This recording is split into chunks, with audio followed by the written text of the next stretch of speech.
women empowerment, do you think that it's become a term which is too frequently used or sometimes used in the wrong context?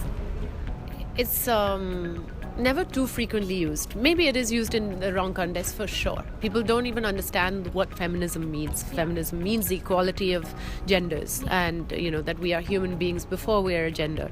But I think that gets misquoted. We think that feminism is about women being better than men or getting more rights than men, and that's not the case. So I do think it can be misused, which always happens when there is a war or a fight of any kind, and this is a war against patriarchy, which has been around forever. So it is only in the last few maybe decades that we've really been addressing this issue of gender equality.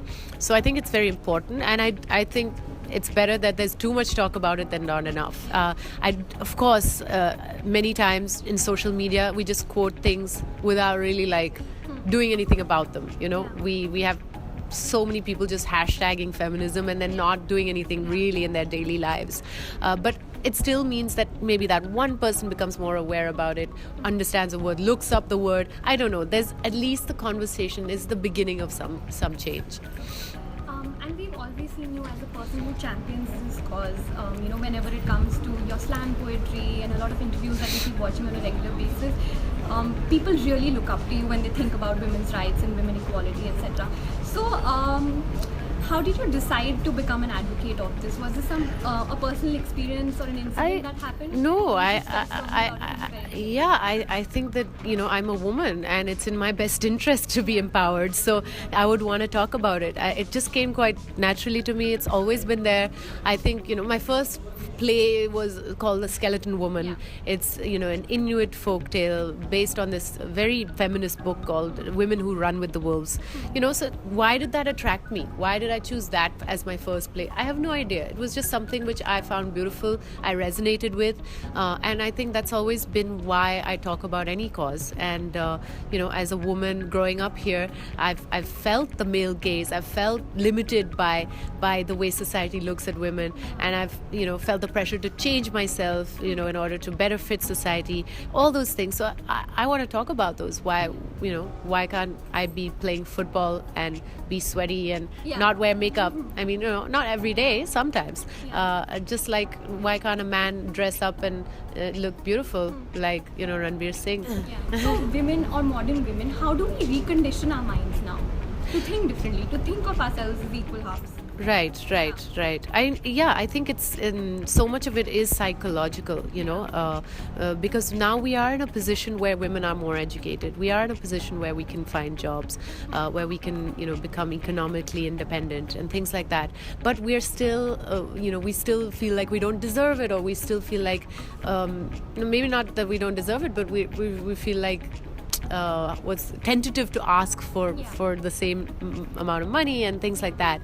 I think that of course we have to constantly talk to ourselves about confidence. I have to do that very often. I have to say it's okay that I'm over 30 and I'm still acting. It's not a bad thing. My career is not over because I'm in my 30s, and these are things which can happen if we also interact with other people. I think there's a tendency as women to cut off from other women so often. We feel like we're doing this battle alone, and I think I've discovered the sisterhood in a big way, in the sense of just having a lot of girlfriends and women who I talk to of all ages, women with kids, women of an older generation, women of a younger generation, and it's so good to know that there are other people talking about these issues and talking about wanting to change them, and I think there's a lot of confidence to be gained in that.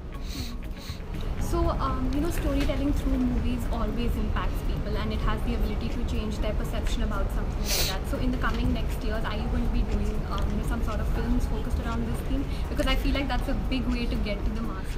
I think you can't like predict what's going to come your way. I'm definitely attracted to themes like that, as you saw with Margherita with a straw. You know, I like a theme which considers the woman as a human being, and I think it's very important. And I keep looking for scripts like that.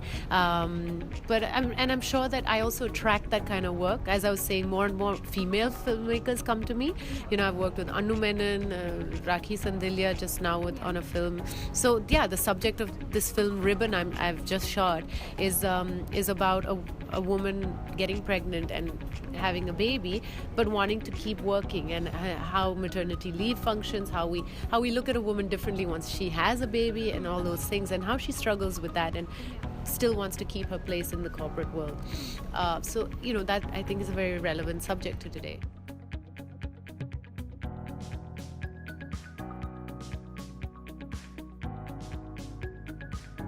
Hi, all you youth, you young people. I wish I was you. Youth is wasted on the young. I am sure you've heard that quote.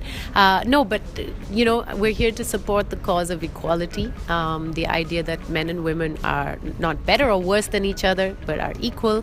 That we are human beings before we are gender. And I hope you can join me in this cause.